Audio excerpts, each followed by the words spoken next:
Hello everyone. For today's card, I am using the CC Designs Carrot Love image. I know I haven't really posted any Easter themed cards. I swear time is just getting away from me. So this is kind of Easter themed, but I made it an all season type of card. It's not specifically just Easter. Um, because yeah, I tend to make these sorts of things way after the fact and then miss the holiday altogether. So at least I can use this. This is more like a spring theme, but obviously by just switching the sentiments, you could totally make this Easter. But anyway, I stamped the image onto some Tim Holtz watercolor cardstock onto the smooth side with Hero Arts black ink. And then I'm using my Gonzai Tombi watercolors to watercolor it in. And I've just super sped up the filming of this part just because I'm not doing anything super fantastic. Basically, all I'm doing is I took a small watercolor brush and I'm just dampening the area I want to color first with just clean water, and then picking the color directly up from the palette and applying it. So I started with just the top of his little head here and did it kind of this reddish brown sort of color. I'm kind of following the coloring that's on the stamp packaging, which I've mentioned before with other stamps. I really like that.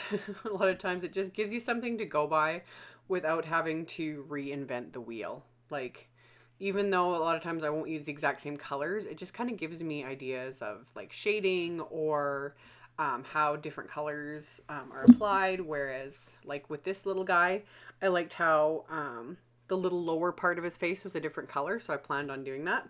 To get that different color, I have this plastic palette, which I don't really like very much. It seems like this watercolor completely resists the palette completely. It kind of drives me bonkers to get the color on it. Anyway, I'm just I picked up that same brown, and then I'm using some of the white from the palette and just mixing back and forth. And then I added a teensy bit of the darker shade of brown. And I just mix back and forth until I'm happy with whatever shade I've achieved. And I did the same thing with one of the kind of pinkier reds. I mixed that with the white as well, just to get a lighter shade of pink. That is one thing I absolutely love about this watercolor set, is it has that white watercolor in there. So it just gives you so many more options to easily lighten colors, because I've said it a million times, I'm no watercolor expert, but these are just fun to play with. And I don't know, I'm having fun, a lot of fun with this set. So once I was happy with that and the main parts of the body were dried, I used my heat tool. I show that kind of at the end. I just use my heat tool to dry that, and then I go on to the next little areas and same thing, dampen them with clean water, and then just apply the color. And the ears, I added a little bit more of the deeper pink straight from the palette just to enhance that. And then dried everything again, and then did the carrot with a couple different shades of orange, and I applied too much of the darker orange, so I just used a brush that I had squeezed all the water out of it. It just kind of soaks up a little bit of the excess color. And then yeah, heated it with my heat tool again just to get everything to dry because I'm impatient. And I'd cut that little guy out with my scissors and set him aside after he had dried. And then I took a second piece of the distressed watercolor cardstock that I trimmed down a bit, and I'm just taping this down as well onto my little Epicurean cutting board, which I've shown in a ton of videos. I always link to it. You can find it on Amazon, Lee Valley. Most home stores sell this brand. I just like it because it's heat resistant, so it's perfect for watercoloring because you can use your heat tool and you're not going to warp the cutting board. So I fully taped down this piece, and then I used just a square brush to apply a lot of clean water. I really, really saturated this because I wanted to create kind of a wash as a background, something that I need to practice with more. Watercolor has so many different effects and looks to it, and it's just fun. I just don't have the time.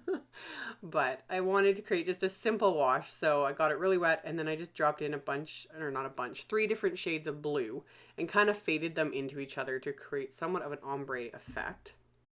So once all that was dry, I peel off the tape, and with the painter's tape, you always want to make sure you kind of peel it off at a fairly sharp angle so that you don't tear the cardstock.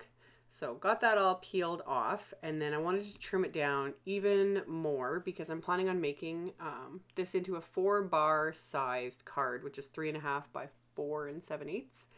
and I wanted there to be a decent kind of border of the card base around this. So I just used my little Fiskars trimmer here and trimmed off like I think a 1/16 of an inch off each side of this just to make it the size that I wanted. So once I've got it all trimmed, I'm going to finish creating my little card front here. So I've got this Grassy Edges Dynamics die from MFT, and I die cut some sour apple cardstock with that. And then I just use my scissors to trim off bits of each end so that it fit the way I wanted it to on my card. So once I was happy with the little grass die cut, I just grabbed a piece of black cardstock that I'm going to use for one of my sentiments from my Hopped Up sentiment set. And I'm going to coat that with my EK Success anti-static powder tool. An embossing buddy works just as well. And I made sure to place the sentiment straight on my block. These sentiments are pretty easy to get straight without using a stamp positioner, but whatever floats your boat. Inked it up with Versamark ink and stamped it onto the little piece of cardstock, and then I'm just going to coat it with some detail white embossing powder over one of my little coffee filters so I can get that funneled right back into the container.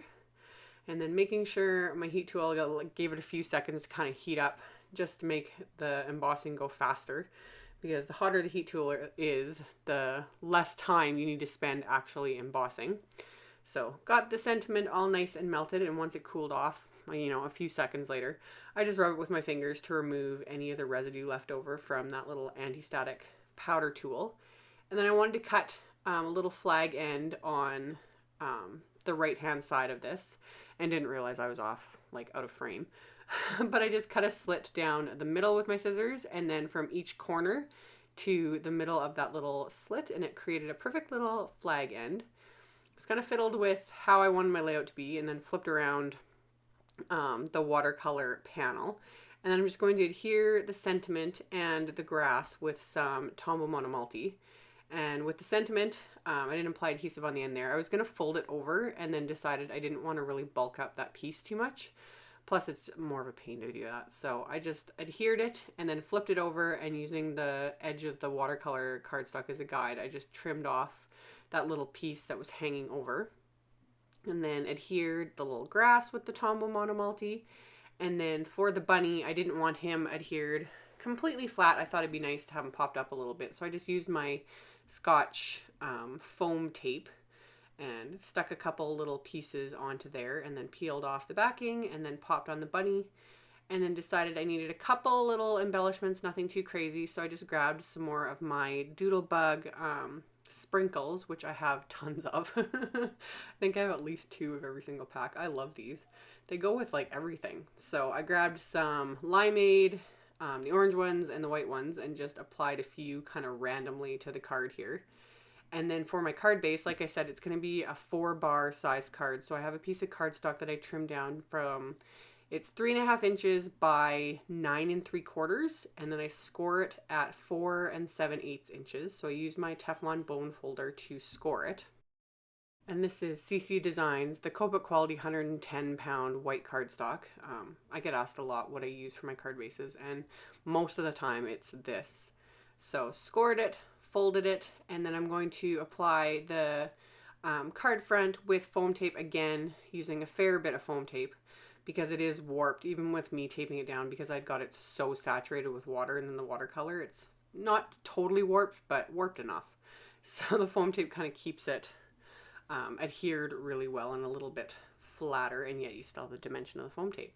So did that, and then on the inside of the card, I'm going to use another sentiment from my Hopped Up sentiment set, and I'm going to ink that up with the same Hero Arts black ink. And again, I just made sure I had it straight on the acrylic block, so I didn't have to use my stamp positioner. And stamped that on the inside of the card, and then I had the bunny stamp again that I had cleaned off earlier, and I'm going to ink that up with Memento's Peanut Brittle ink. So ink that up, and I'm going to stamp it over the sentiment, and that finishes off the card. So as always, any links to the supplies, blog post, all that sort of info is in the description box directly below the video. So if you're wanting to know what I used or where I got it, anything like that, you can just check out the description box below. You can also click on over to my blog for all that kind of stuff. Thank you guys so much for watching, subscribing, and thumbs upping my videos and all the comments. I really, really appreciate it. And I will see you all next time. Bye.